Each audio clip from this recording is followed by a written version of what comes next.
Hello friends, সবাই কেমন আছেন? তাণ্ডব সিনেমাটির এক্সপ্লেনেশন নিয়ে আমি চলে আসলাম। যেহেতু সিনেমাটি এখন হলে চলতেছে, তাই আপনাদের সবার উচিত হলে গিয়ে সিনেমাটি উপভোগ করা। যাদের হলে গিয়ে সিনেমাটি দেখার ইচ্ছা রয়েছে, তারা অবশ্যই এই ভিডিওটি স্কিপ করবেন।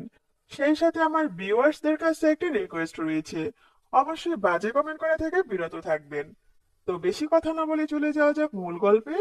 গল্প শুরু করার আগে আপনাদের সবার কাছে আমার রিকোয়েস্ট, আপনারা অনেকেই তো ভিডিও দেখেন, কিন্তু কেন জানি আপনারা কেউ লাইক এবং সাবস্ক্রাইব করতে চান না। আপনাদের এই ছোট্ট একটু কাজের কারণে আমরা কতটা উৎসাহিত হই আপনারা তা কখনো চিন্তাও করতে পারবেন না। তাই দয়া করে যারা আমাদের চ্যানেলে নতুন, তারা অবশ্যই চ্যানেলটি সাবস্ক্রাইব করে দিবেন। মুভি শুরু হয় আবহাওয়ার নিউজ দেখিয়ে। অন্যদিকে এক লোক রাস্তার মাঝে বানর নিয়ে খেলা দেখাচ্ছিল। সে বানরটির নাম ছিল সুন্দরী। সে একটি গল্প বলতেছিল। বাংলা নিউজ নামে একটা টিভি চ্যানেলে একজন মন্ত্রী ইন্টারভিউ দিচ্ছিল। মন্ত্রী তখন দেশ নিয়ে বিভিন্ন কথা বলতেছিল। এর মধ্যে চলে আসে হনুমানের মাস্ক পরা একদল লোক। তারা মুহূর্তের ভিতরে বাংলা চ্যানেলের অফিসের ভিতরে ঢুকে যায়। সেখানে গিয়ে সোজা সেই মন্ত্রীকে গুলি করে দেয়। এরপরে গ্যাংয়ের লিডার তার আসল চেহারা দেখায়। আর সে সেখানে থাকা সমস্ত লোকদেরকে জিম্মি করে একটি দাবি পেশ করে। তার দাবি হলো, এই মুহূর্তে একটি লাইভ টক শো শুরু করতে হবে। আর সেই টক শোতে থাকবে নামি দামি তিনজন ব্যক্তি। একজন হলো আইজি, দ্বিতীয় জন হলো ধর্মমন্ত্রী, তৃতীয় জন হলো এই বাংলা নিউজ চ্যানেলের মালিক। আর সেই সাথে একজন ভালো জার্নালিস্টও দরকার, কারণ সে এই টক শোটা উপস্থাপন করবে। এই নিউজ দ্রুতই সরকারের কাছে পৌঁছে যায়। সরকার খুব টেনশনে পড়ে যায়। স্পেশাল ডিফেন্স সেখানে দ্রুত চলে আসে। কিন্তু বাংলা নিউজ চ্যানেলের ভবনের ভিতরে ঢোকা কোনোভাবে সম্ভব হচ্ছে না, কারণ সেখানে গরিলা গ্যাংয়ের লোকজন খুব কড়াভাবে নজর রাখছিল। তাই কোনো উপায় না পেয়ে একজন মহিলা মন্ত্রীর আদেশে আইজি, ধর্মমন্ত্রী এবং চ্যানেলের মালিককে সেখানে যেতে বলা হয়। কিন্তু বর্তমান আইজি দেশের বাইরে ছিল, তাই সাবেক আইজি হলেও চলবে, এ কথা গ্যাংয়ের লিডার জানিয়ে দেয়। কিন্তু তারা কেউ এখানে আসতে রাজি হচ্ছিল না। যে কারণে রাগ হয়ে গ্যাংয়ের লিডার একটি বাসের ভিতর বোমা বিস্ফোরণ করে। অন্যদিকে একজন স্বনামধন্য জার্নালিস্টকে দেখানো হয়, যাকে এখানে আসার জন্য কল করা হয়েছে, যার নাম হলো সারা আলী। আসলে সারা এই বাংলা নিউজ চ্যানেলে আগে জব করত, কিন্তু কোনো একটা কারণে সে এখান থেকে বের হয়ে গিয়েছে। সারাকে কল করার সাথে সাথে সে দ্রুত রেডি হয়ে বাংলা নিউজ চ্যানেলে চলে আসে।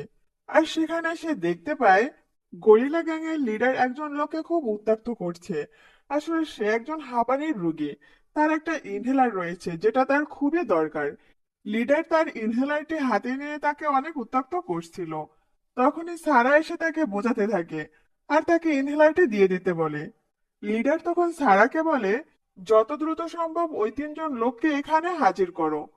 সরকারের চাপের কারণে আইজি, ধর্মমন্ত্রী এবং চ্যানেলের মালিক দ্রুত বাংলা নিউজ চ্যানেলের অফিসে চলে আসে। সেখানে এসে খুব ভাব নিয়ে গ্যাংয়ের লিডারের সাথে কথা বলতে থাকে। কেন তাদেরকে ডাকা হয়েছে সেটা জানতে চায়। কিন্তু লিডার তাদেরকে বলে, কেন তাদেরকে এখানে ডাকা হয়েছে সেটা সে জনগণের সামনেই তাদেরকে বলবে। কিন্তু তারা সেটা মানতে রাজি হয় না। যে কারণে গ্যাংয়ের লিডার তাদেরকে আবার হুমকি দিতে শুরু করে এবং গ্যাংয়ের অন্য সদস্যরা তাদেরকে রেডি সেডি করে দ্রুতই টকশোর জন্য পাঠিয়ে দেয়। সেখানে মাত্র তিনটাই চেয়ার থাকে, যেখানে গেস্ট তিনজন এসে বসে আর গ্যাংয়ের লিডার দূরে দাঁড়িয়ে থাকে। আর এই সমস্ত কিছুই তারা লাইভ করতেছিল। সারা যখন গ্যাংয়ের লিডারকে ডাকে, তখন সে চ্যানেলের মালিকের চেয়ার থেকে উঠিয়ে দিয়ে সে নিজেই বসে। মজার ব্যাপার হলো, চ্যানেলের মালিকের জন্য একটি প্লাস্টিকের চেয়ার নিয়ে আসা হয়, কিন্তু সে সেটায় বসতে চায় না। তারা তিনজনে একে অপরের সাথে ঝগড়া শুরু করে দেয়, এই চেয়ারে কেউই বসবে না তা নিয়ে। গ্যাং লিডার তখন তাদেরকে একটা জোরে ধমক দেয়, যে ধমক খেয়ে চ্যানেলের মালিক সেই প্লাস্টিকের চেয়ারে বসে পড়ে। অন্যদিকে এই টক শো হাজার হাজার মানুষ দেখতেছিল। সবাই অনেক আগ্রহ নিয়ে দেখতেছিল আসলে কেন গরিলা গ্যাংরা এমন করতেছে। এর ভিতরে টক শো শুরু হয়ে যায়। লিডার সারাকে জানায় তার নাম হলো স্বাধীন। একদিকে লাইভ চলতেছিল, অন্যদিকে আমাদের জলিল নামের একজন লোককে দেখানো হয়। সে অফিসে বসে খাবার খাচ্ছিল। সে যখন স্বাধীনের টক শো টিভিতে দেখে, তখন সে দ্রুত উঠে সেখান থেকে চলে যায়। আর একটা অফিস রুমে গিয়ে হাজার হাজার ফাইলের ভিতরে কি যেন সে একটা খুঁজতে থাকে। এদিকে আরেকজন লোককে দেখানো হয়, যে কিনা পুলিশের একজন উপরস্থ কর্মকর্তা। তার নাম হচ্ছে কামরুজ্জামান। সে স্বাধীনের টকশো টিভিতে দেখে অনবরত এক একজনকে কল করে যাচ্ছে, কিন্তু সে কাউকে কলে পাচ্ছে না। এই দুইজন লোকের ভিতরে হয়তো কোনো একটা রহস্য লুকিয়ে রয়েছে। কি রহস্য সেটা তো আমরা আস্তে আস্তেই জানতে পারবো। সারা লিডারকে জিজ্ঞেস করে সে কেন এমনটা করতেছে আর তার উদ্দেশ্য কি। স্বাধীন তখন বলে সুষ্ঠু আইন প্রতিষ্ঠা করা তার উদ্দেশ্য। একথা শুনে সারা একটু হাসি দিয়ে বলে, আপনিই তো আইন ভঙ্গ করতেছেন। স্বাধীন তখন তাকে বলে, ব্যাকটেরিয়া দমন করার জন্য যেমন অন্য একটি ব্যাকটেরিয়ার প্রয়োজন, ঠিক তেমন সুষ্ঠু আইন পরিচালনা করার জন্য আমি শুধু এই অপরাধ করতেছি। এরপর সারা জিজ্ঞেস করে, আসলে আপনি কি চাচ্ছেন, ভালো করে খুলে বলেন। স্বাধীন তখন তাকে বলে, সবকিছু জানতে হলে চলে যেতে হবে 8 বছর পিছনে। দৃশ্য চলে যায় 8 বছর পিছনে। একদিন সন্ধ্যায় নিশাত নামের একটি মেয়ে একটি বাড়িতে এসে ঢিল মারে, যে হলো আমাদের আজকের গল্পের হিরোইন। আর সেখান থেকে বের হয়ে আসে স্বাধীন নামের একটি ছেলে। স্বাধীন যখন নিশাদের কাছে আসে, নিশাদ তখন স্বাধীনকে বলে, তোমার কি চাকরিটা হয়েছে? স্বাধীন বলে, না, আমার এবারও চাকরিটা হয়নি। যে কারণে নিশাদ তাকে বলে, আমার বাবা কিন্তু আমার বিয়ের জন্য ছেলে দেখতেছে। এভাবে চলতে থাকলে আমাকে কিন্তু অন্য কারো বউ হয়ে যেতে হবে। স্বাধীন তখন নিশাদকে বলে, তুমি এক কাজ করো, আমার মনে হয় চাকরি টাকরি হবে না, তাই তুমি তোমার বাবার পছন্দের ছেলেকেই বিয়ে করে ফেলো। স্বাধীনের এমন কথা শুনে নিশাদ রাগ করে সেখান থেকে চলে যেতে থাকে। স্বাধীন তখন নিশাদকে পিছন থেকে ডাক দেয় আর বলে, তুমি এভাবে কেন চলে যাচ্ছ? তুমি জানো আমার মা নেই, আর তুমিও আমাকে এভাবে কষ্ট দিয়ে চলে যাচ্ছ। এটা শোনার পর নিশাদ স্বাধীনকে বলে, তুমি কেন এত সরল? স্বাধীন বলে, আমি তো এমনই। নিশাদ বলে, তার জন্য তো তোমাকে আমি এত ভালোবাসি। আর যাবার বেলায় বলে যায়, তুমি আমার বাবার সাথে দেখা করো আর তার কাছ থেকে 2 মাসের সময় নাও। এর ভিতরে যে কোনো একটা জব জোগাড় করে আমাকে বিয়ে করো। স্বাধীন অবশ্য এই কথায় অনেক ভয় পায়, কারণ সে নিশাদের বাবার সামনে যেতে অনেক ভয় পাচ্ছিল। কিন্তু সে নিশাদের দিকে তাকিয়ে সে রাজি হয়ে যায়। যাই হোক, পরের দিন নিশাদ স্বাধীনকে নিয়ে তার বাবার কাছে যায়, আর তাকে দেখে সে অনেক ভয় পেতে থাকে। নিশাদের বাবা স্বাধীনকে বলে, তুমি তো এখন পর্যন্ত কোনো চাকরি বাকরি করো না, তাহলে তুমি আমার মেয়েকে কি খাওয়াবে? স্বাধীন ভয়ে ভয়ে বলে, সে চাকরি ব্যবস্থা করে নেবে, তারপরে সে নিশাদকে বিয়ে করবে। নিশাদের বাবা স্বাধীনকে তখন জিজ্ঞেস করে, তো তোমার চাকরি ম্যানেজ করতে করতে কত টাইম লাগবে? স্বাধীন হুট করে বলে, তাকে 2 মাস সময় দিলেই হবে। স্বাধীনের একথা শুনে নিশাদের বাবাও তাতে রাজি হয়ে যায়, আর বলে, এই 2 মাসের ভিতরে যদি তুমি কোনো জব জোগাড় করতে না পারো, তাহলে আমার মেয়েকে কিন্তু অন্য কোথাও বিয়ে দিয়ে দিব। যাই হোক, এরপর স্বাধীন বাসায় চলে আসে, আর সে প্রতিদিন এক একটা জবের ইন্টারভিউ দিতে থাকে। সব জায়গায় বলে তোমার ইন্টারভিউ অনেক ভালো হয়েছে, কিন্তু কোথাও তাকে জব দেওয়া হয় না। একদিন সন্ধ্যায় স্বাধীন তার বাবার কাছে এসে অনেক চিল্লাপাল্লা করে বলতে থাকে, আপনি একটা ফোন করলেই তো আমার জবটা হয়ে যায়। আজকাল টাকা বা মামা চাচা ছাড়া কোনো জব হয় না। তার বাবাও তার সাথে চেঁচিয়ে বলে, আমার কি জব হয়নি? আমিও তো কোনো মামা চাচা ছাড়াই জব পেয়েছি, তাহলে তুই কেন পাবি না? এত কষ্ট করে লেখাপড়া করিয়েছি কারো কাছে হাত জোড় করার জন্য?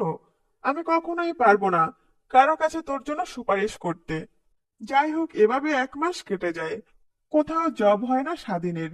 তাই কোনো উপায় না পেয়ে স্বাধীন সোজা ঢাকায় চলে আসে একটি জবের জন্য। ঢাকায় আসার পরে তার এক পরিচিত ভাই তাকে একটি থাকার রুম দেয়। সে সেখানে থেকে তার জবের জন্য ইন্টারভিউ দিতে থাকে, কিন্তু সে যেখানেই ইন্টারভিউ দিক না কেন, কোথাও তাকে জবে রাখা হয় না। সে অনেক জায়গায় ইন্টারভিউ দিয়েছে, কিন্তু কোথাও থেকে তাকে মেইল বা কল করে ডাকা হয় না। এভাবে বেশ কিছুদিন কেটে যায়। হঠাৎ করে একজন লোক তাকে ফোন করে বলে তার জব হয়ে গিয়েছে। সে যেন কালকে অফিসে রেডি হয়ে চলে আসে। সে যখন জব হয়েছে এই মেইলটি পায়, তখন সে অনেক বেশি খুশি হয়ে যায়। আর সে দ্রুত নিশাদ এবং তার বাবাকেও ফোন করে জানিয়ে দেয় যে তার জব হয়েছে। সে পরের দিন রেডি হয়ে অফিসে চলে আসে, কিন্তু এখানে এসে সে জানতে পারে তার আসলে কোনো জব হয়নি, জব অন্য কারো হয়েছে। ভুল করে তার কাছে এই মেইলটি পাঠিয়ে দেওয়া হয়েছে। যে কথা শুনে সে তো অনেক বেশি কষ্ট পায় এবং সেখানকার বসের অনেক হাতে পায়ে ধরতে থাকে, কিন্তু বস স্বাধীনকে সেখান থেকে বের করে দেয়। এরপরে স্বাধীন বাসায় এসে অনেক হতাশ হয়ে যায়। তখন তার সেই ভাইটি চলে আসে, যে তাকে থাকার ব্যবস্থা করে দিয়েছে। সে স্বাধীনকে তার জবের কথা জিজ্ঞেস করে। স্বাধীন তখন তাকে বলে তার জবটি আসলে হয়নি। স্বাধীন তখন তার কাছে রিকোয়েস্ট করে বলে তাকে কি কোনো একটা জবের ব্যবস্থা করে দিতে পারবে, সেটা যে কোনো জব হলেই চলবে। স্বাধীনের অবস্থা দেখে সেই লোক তাকে বলে তুমি কি বাইক চালাতে পারো? স্বাধীন বলে হ্যাঁ আমি বাইক চালাতে পারি। একথা শুনে সেই লোকটি স্বাধীনকে একটা বুদ্ধি দেয়। সে বলে রাতে তুমি ডেলিভারির কাজ করবে আর দিনে তুমি জব খুঁজবে। স্বাধীনও তার কথায় রাজি হয়ে যায়। এরপর থেকে স্বাধীন রাতে ডেলিভারির কাজ করতে থাকে আর দিনে জবের ইন্টারভিউ দিতে থাকে। কিন্তু বাড়ির মানুষজন তো জানতো তার জব হয়ে গিয়েছে। তাই স্বাধীনের বাবা এবং নিশাদের বাবা মিলে তাদের বিয়ের দিন ফিক্সড করে ফেলে। তখন স্বাধীন ফোন করে নিশাদকে। নিশাদের বাবাকে তখন স্বাধীন বলার চেষ্টা করে যে তার জবটা হয়নি, কিন্তু নেটওয়ার্ক খারাপ থাকার কারণে নিশাদের বাবা এটা বুঝতে পারে না। তাই নিশাদের বাবা এবং স্বাধীনের বাবা মিলে তাদের বিয়ের দিনটা ফিক্সড করে দেয়। এরপর থেকে স্বাধীন মিথ্যা কথা বলতে শুরু করে, কারণ সে এই পর্যায়ে এসে জানাতে চাচ্ছিল না তার যে আসলে জবটা হয়নি। অন্যদিকে ইন্টারভিউ দিতে দিতে স্বাধীনের একসময় চাকরি হয়ে যায়। সে অনেক বেশি খুশি হয়ে যায়। অফিসের বস তাকে জিজ্ঞেস করে সে কবে থেকে জয়েন করতে চায়। স্বাধীন তখন তাদেরকে বলে আমার বিয়েটা শেষ করে এসেই আমি জবে জয়েন করব। অফিসের বসও তাতে রাজি হয়ে যায়। স্বাধীন বাসায় এসে ঘুমিয়ে পড়ে। স্বপ্নে সে নিশাদের সাথে লিচুর বাগান গান গায়। স্বাধীন পরের দিন বিকেল 3টার সময় বাড়ি যাওয়ার জন্য বাসে ওঠে, কিন্তু হঠাৎ করে মাঝ রাস্তায় বাস থামিয়ে দুইজন লোক স্বাধীনকে সেখান থেকে ধরে নিয়ে যায়। তখন আমরা দেখতে পাই এই দুইজন লোক আসলে অন্য কেউ না। একজন লোক হলো যে স্বাধীনের টক শো দেখে খাবার রেখে হন্তদন্ত করে সেখান থেকে অফিস রুমে ফাইল খুঁজতে থাকে।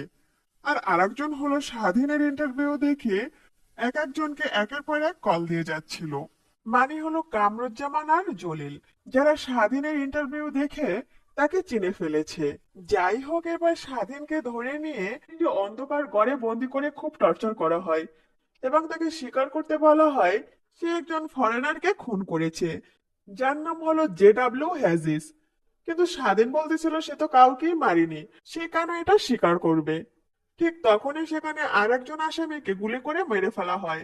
আর সেই পুলিশ স্বাধীনকে বলে সে যেন স্বীকার করে নেয়, না হলে তার অবস্থা ওই অন্য আসামির মতো হবে। অন্যদিকে স্বাধীনের বাড়িতে স্বাধীন এবং নিশাদের বিয়ের আয়োজন চলতে থাকে, কিন্তু স্বাধীনের কোনো খোঁজ খবর নেই। দিন পার হয়ে রাত হয়ে যায়, তখনও স্বাধীনের কোনো খোঁজ খবর নেই। একে একে মেহমানরা সবাই চলে যেতে থাকে। দৃশ্য চলে আসে আবারও জেলখানায়। পরের দিন সকালে একজন পুলিশ এসে স্বাধীনকে বলে সে যেন স্বীকার করে নাই সে হ্যাজিসকে মেরেছে, নয়তো তার বাবার লাশটাও সে দেখতে পাবে না। এরপর তাকে একটি ভিডিও দেখানো হয় যেখানে ছিল তার বাবাকে তারা খুব নৃশংসভাবে হত্যা করেছে। সেই সাথে সেই পুলিশটি স্বাধীনকে আরো জানায় তার নিষাদও নাকি সুইসাইড করেছে, কারণ সে অন্য কাউকে তার স্বামী হিসাবে মেনে নিতে পারবে না। এখন যদি স্বাধীন স্বীকার করে নেয় তাহলে তার বাবা এবং নিশাদের লাশ দেখতে যেতে পারবে, নয়তো তার সেই সুযোগটাও থাকবে না। এ কথা শুনে স্বাধীন তো একেবারে স্তব্ধ হয়ে যায়, কিন্তু সে তখনও স্বীকার করে নেয় না। তাকে যখন একটি রুমে রাখা হয় তখন সে কান্না করতে করতে বলে আমি যদি এখান থেকে একবার বের হতে পারি তাহলে আমি এই সবের প্রতিশোধ নিব। তখন পাশ থেকে একজন বলে ওঠে তোকে তো ভালো মনে হয়, তোকে কেন এখানে আনা হয়েছে? পাশ থেকে যে লোকটি একথা বলেছে তার চেহারা অবশ্য আমাদেরকে দেখানো হয় না। আসলে এই লোকটি হচ্ছে এই মুভির মেইন চরিত্র, যা আমরা আস্তে আস্তে জানতে পারবো। এরপরে আবারও তাকে টর্চার করতে আসা হয়, কিন্তু এবার ঘটে উল্টো ঘটনা। সে এবার রুখে দাঁড়ায়। সে একে একে সবাইকে মারতে শুরু করে। সেখানে প্রায় 100 পুলিশ সে মেরে ফেলেছে। এটা ছিল আসলে একটি জেলখানা, যেখানে অনেক নিরীহ মানুষও ছিল। তাদেরকে টর্চার করে মিথ্যা স্বীকারোক্তি নেওয়া হতো। স্বাধীন যখন ফাইট করতেছিল তখন তাকে একজন গুলি করতে আসে। ঠিক তখনই সেখানে থাকা একজন নিরীহ আসামি এসে সে বুক পেতে দেয় আর সে মারা যায়। সেই সাথে স্বাধীন বেঁচে যায়। এরপর স্বাধীন সেখান থেকে বের হয়ে এসে একটি নিজের গ্যাং তৈরি করে। আর এরপর সুষ্ঠু আইন গঠন করার জন্য তারা এই বাংলা নিউজ চ্যানেলকে বেছে নিয়েছে। আসলে তারা এই বাংলা নিউজ চ্যানেলের মাধ্যমে লাইভ করে তারা সমস্ত জনগণকে এইসব ব্যাপার জানিয়ে দিবে, সেই সাথে যেন সুষ্ঠু আইনের প্রতিষ্ঠা হয় তারও দাবি করবে। দৃশ্য চলে আসে বর্তমানে। তারা তখন সাবেক আইজি, ধর্মমন্ত্রী এবং চ্যানেলের মালিককে একে একে প্রশ্ন করতে থাকে, কিন্তু তারা তেমন কোনো কোশ্চেনের উত্তর দেয় না। টক শো চলাকালীন বাইরে যে ডিফেন্সের দল ছিল তারা ভিতরে ঢুকে আর গরিলা গ্যাংয়ের সদস্যদের এক এক করে মারতে থাকে। এটা টের পেয়ে টকশোর একটা ইন্টারভেল দিয়ে স্বাধীন সেখান থেকে বের হয়ে আসে আর সে এক এক করে সমস্ত ডিফেন্সদের মারতে শুরু করে। ঠিক তখনই সেখানে সারা চলে আসে আর স্বাধীনের দিক পিস্তল তাক করে ধরে। অন্যদিকে গরিলা গ্যাংয়ের লোকজন আইজে, ধর্মমন্ত্রী এবং মালিকের মাথায় বন্দুক ঠেকায়, যে কারণে সারা পিস্তল আবার স্বাধীনকে দিয়ে দিতে বাধ্য হয়। এরপরে আবারও টকশো শুরু হয়, যেখানে সারা ধর্মমন্ত্রী, আইজি এবং মালিককে আবারও জিজ্ঞাসাবাদ করে, কিন্তু তারা এখনো কোনো প্রশ্নের উত্তর দিতে রাজি হয় না। তাই কোনো উপায় না পেয়ে স্বাধীন একটি ভিডিও দেখায় ধর্মমন্ত্রীকে। ভিডিওতে ছিল ধর্মমন্ত্রীর মার অক্সিজেন পাইপ খুলে দেওয়া হয়েছে।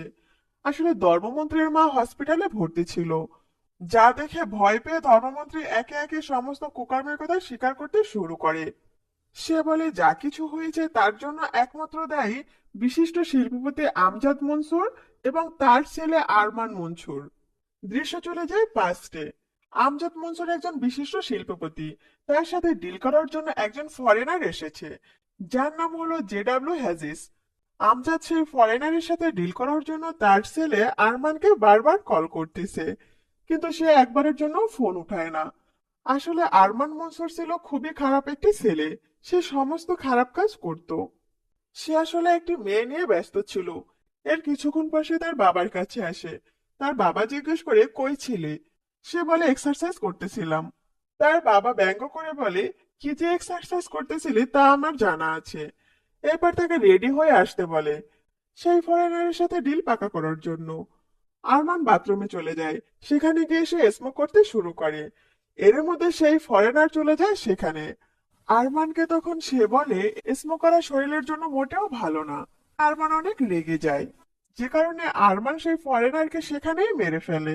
এরপরে আরমান যখন বের হয়ে তার বাবার কাছে আসে, তখন তার বাবা এই ব্যাপারটা জানতে পেরে খুবই রাগ করে আর তার ছেলেকে বাঁচানোর জন্য এই সাবেক আইজি, ধর্মমন্ত্রী এবং যে মন্ত্রীকে মেরে ফেলা হয়েছে সেই মন্ত্রীকে ডাকা হয়। তারা সবাই মিলে প্ল্যান করে আর সেই সাথে কোনো চ্যানেলে যেন এই নিউজটা না বের হয় তার জন্য বাংলা নিউজ চ্যানেলকে অনেক টাকা দেওয়া হয়েছে। সবকিছু সামনে আসার পরে হাজার হাজার জনগণ তাদের উপর অনেক বেশি ক্ষেপে যায় এবং স্বাধীন তাদের সবার চোখে একজন আসল হিরো হয়ে ওঠে। সাধারণ জনগণ আমজাদ মনসুরের বাড়িঘর সবকিছু পুড়িয়ে দেয়। অন্যদিকে পুলিশ আসে আইজি, ধর্মমন্ত্রী এবং বাংলা নিউজ চ্যানেলের মালিককে অ্যারেস্ট করার জন্য। এটা দেখে সারা আলী অনেক বেশি খুশি হয়ে যায়, কারণ সারা আলী যখন জনগণের হয়ে রিপোর্ট করত তখন বাংলা নিউজ চ্যানেলের মালিক অনেক বেশি তাকে অপমান করত, যে কারণে সারা রাগ করে এখান থেকে চলে গিয়েছে। সারা বাংলা নিউজের মালিকের কাছে এসে বলতে থাকে সে যা অতীতে করেছিল আর তার কুকর্মের ফল সে এখন ভোগ করবে।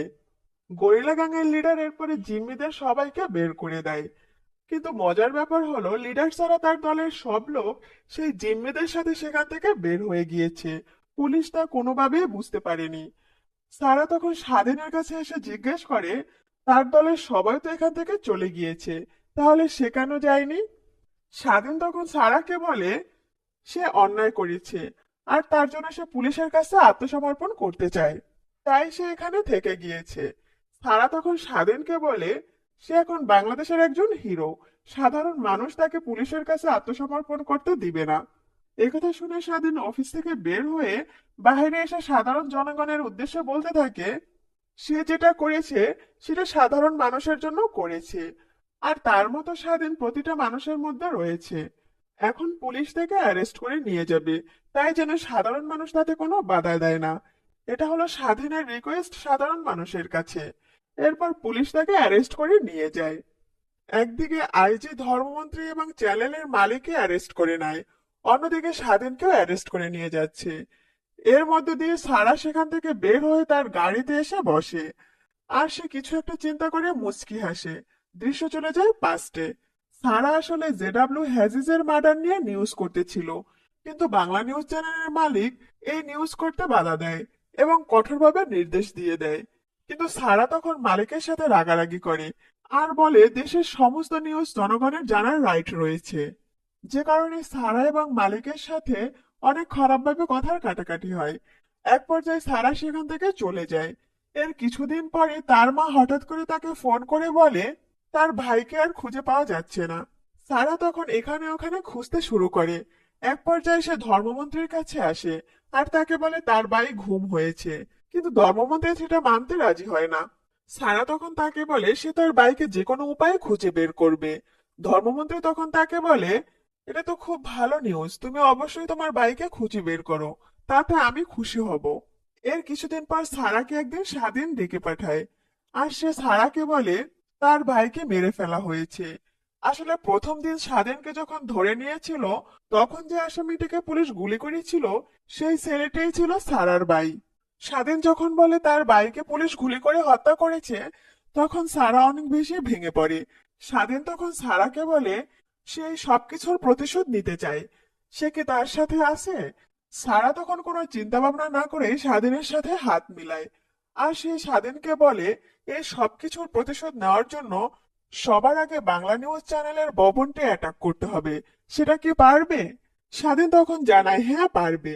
এরপরে সারার সহযোগিতায় স্বাধীন এবং তার গ্যাং বাংলা নিউজ চ্যানেলের ভবনটি অ্যাটাক করে। অন্যদিকে আমরা আরমান মনসুরকে দেখতে পাই, যাকে তার বাবা একটি ঘরে লুকিয়ে রেখেছে আর তাকে দেখাশোনা করার জন্য একটি লোককে রেখেছে। সেই লোকটি ফোনে যখন জানতে পারে সাধারণ জনগণ আরমান মনসুর এবং আমজাদ মনসুরের সমস্ত কুকর্মের কথা জেনে তাদের ঘরবাড়িতে আগুন লাগিয়ে দিয়েছে, তখন সে অনেক ভয় পেয়ে যায়। আর সে ফোনে বলতে থাকে আরমানকে সে পুলিশে ধরিয়ে দিবে। কথা শেষ করে সে আরমানের কাছে আসে। এদিকে আরমান নেশা করে বেহুশ অবস্থায় পড়ে আছে। দ্রুত সেই লোকটি আরমানকে তুলে আর বলে তাকে সে এখান থেকে পালাতে হেল্প করবে। আরমান তখন তার কাছে একটি সিগারেট চায়। সে একটি সিগারেট খেতে দেয়। এরই মধ্যে আরমানের হাতে যে শিকাল ছিল সেই শিকাল দিয়ে সেই লোকটির গলায় পেঁচিয়ে তাকে মেরে ফেলে। কারণ আরমান শুনতে পেয়েছিল যে সে আরমানকে পুলিশে ধরিয়ে দিবে। দৃশ্য চলে যায় স্বাধীনদের কাছে।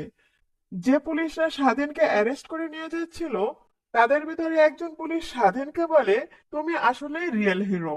কথা বলার সাথে সাথে তাদের সামনে কিছু গরিলার মাস্ক পরা লোক চলে আসে আর একে একে সবাইকে মেরে স্বাধীনকে সেখান থেকে নিয়ে যায়। স্বাধীন তখন বলে আমি রিয়েল হিরো না, আমি রিয়েল ভিলেন। এই খবরটা দ্রুত চলে যায় সেই মহিলা মন্ত্রীর কাছে আর তারা সবাই অনেক অবাক হয়ে যায়। অন্যদিকে সারাকে কেউ একজন ফোন করে জানায় যে স্বাধীন পালিয়ে গিয়েছে। একথা শুনে সারা তো অবাক হয়ে যায়। এরই মধ্যে আমরা সেই লোকটাকে দেখতে পাই, যে লোকটি কোনো একটা অফিস রুমে হাজার হাজার ফাইলের ভিতরে কিছু একটা খুঁজতেছিল। সে সেখান থেকে একটা ফাইল নিয়ে দ্রুত সেই মহিলা মন্ত্রীর কাছে চলে আসে আর তাকে জানায় এই স্বাধীন আসলে সেই স্বাধীন না, আমি এবং আমার স্যার দুইজনে মিলে এই স্বাধীনকে ধরেছিলাম। এর মধ্যে সেখানে ছাড়াও কামরুলও সেখানে চলে আসে। আসলে কামরুল এবং এই লোক দুইজনে মিলেই সেদিন রাতে স্বাধীনকে বাস থেকে ধরে নিয়ে এসেছিল। কামরুল তখন মন্ত্রীকে জানায় আমি স্বাধীনকে টিভিতে ইন্টারভিউতে দেখেই সবাইকে ফোন করে এই ব্যাপারটা জানাতে চেয়েছি, কিন্তু কাউকেই আমি লাইনে পাইনি। তখন মন্ত্রী বলে ওঠে স্বাধীন যদি এই ছেলেটি না হয় তাহলে এই ছেলেটি কে, আর স্বাধীনই বা কোথায়? তখন অন্য একজন অফিসার এসে জানায় স্বাধীন আসলে সেদিন মারা গিয়েছিল, যেদিন এই নকল স্বাধীন জেল থেকে পালিয়েছে। আর এই নকল স্বাধীন আমাদের কাস্টডিতে ছিল। এতক্ষণে আপনারা হয়তো বুঝে গিয়েছেন আসলে স্বাধীনই সেদিন এই নকল স্বাধীনকে বাঁচিয়েছিল। আর নিষাদের সাথে যার প্রেমের গল্প ছিল সে ছিল ওই স্বাধীন, এই নকল স্বাধীন না। সেদিন স্বাধীন তাকে বাঁচিয়েছিল বলে স্বাধীনের হয়ে প্রতিশোধটা সে নিয়ে গেল। জলিল তখন মন্ত্রীকে বলে আমি পুরনো ফাইল ঘেটে জানতে পেরেছি কিছু বছর আগে একটা গ্যাং অ্যারেস্ট করা হয়েছিল যারা বিভিন্ন ব্যাংক এবং গোল্ড ডাকাতি করত। আর সেই গ্যাংয়ের ভেতরে এই নকল স্বাধীনও ছিল। আসলে সে কোনো সাধারণ মানুষ না, সে হলো মিকাইল। এই মিকাইল হচ্ছে একজন বড় রকমের মাফিয়া। সে সমস্ত রকমের গোল্ড স্মাগলিং এবং টাকা লুটপাট করে থাকে। দৃশ্য চেঞ্জ হয়ে আমাদের অন্য একটা গ্যাংকে দেখানো হয়, যেখানে গ্যাংয়ের একজন লোক গ্যাংয়ের লিডারকে বলে বস আমরা যে সুড়ঙ্গ খুঁড়ে ব্যাংক ডাকাতি করেছি সেই টাকা মিকাইল নিয়ে চলে গেছে। একথা শুনে বস তো অনেক বেশি রেগে যায়। এখানে আমরা দেখতে পাই এই বস হলো আফরান নিশু, যে সুরাঙ্গ মাসুদ নামে পরিচিত। মাসুদ তখন অনেক বেশি ক্ষেপে যায় আর উল্টাপাল্টা গালি দিতে শুরু করে। তখন একজন লোক বলে ওঠে, বস, আমি, আপনি আর ম্যানেজার ছাড়া কেউই জানে না আমরা ওই টাকা কোথায় রেখেছিলাম। মাসুদ তখন বুঝে যায় এই কাজ হচ্ছে ম্যানেজারের, তাই সে ম্যানেজারকে সেখানেই মেরে দেয় আর বলতে থাকে, আমাকে তো চিনে না, আমি হলাম সুরঙ্গ মাসুদ, আমি এখানে ওখানে সেট করি। সে মিকাইলকে ছাড়বে না। অন্যদিকে মিকাইলকে দেখানো হয় যে একটি সমুদ্রে বোটের ভিতর বসে মিডল ফিঙ্গার দেখিয়েছে, মানে সে সুরঙ্গ মাসুদকে মিডল ফিঙ্গার দেখিয়েছে। আর এই দৃশ্যের মধ্যে দিয়ে এই মুভিটি শেষ হয়ে যায়। তো এই তো ছিল আজকের গল্প। আজকের গল্পটি আপনাদের কাছে কেমন লেগেছে তা অবশ্যই কমেন্ট করে জানাবেন। আমি আজকের মতো বিদায় নিচ্ছি। আল্লাহ হাফেজ।